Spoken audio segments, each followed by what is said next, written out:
Hello friends, कसे आहात तुम्ही सगळे? बऱ्याचदा आपल्या बाबतीत असं घडतं ना की कामापुरतं मामा आणि ताकापुरतं आजी अशी बरीच लोक आपल्या लाईफमध्ये आपल्याला भेटत असतात.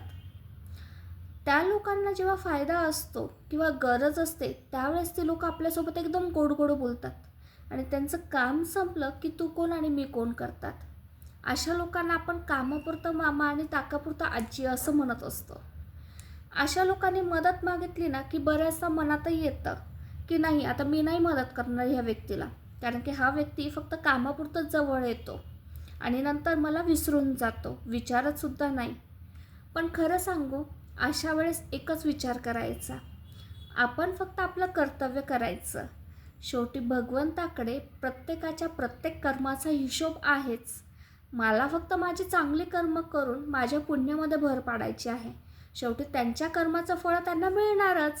आणि जर तुम्हाला माझी गोष्ट पटली असेल तर प्लीज माझ्या चॅनलला सबस्क्राईब करा, माझ्या व्हिडिओला लाईक करा आणि माझी ही व्हिडिओ जास्तीत जास्त लोकांपर्यंत नक्की शेअर करा. Thank you so much.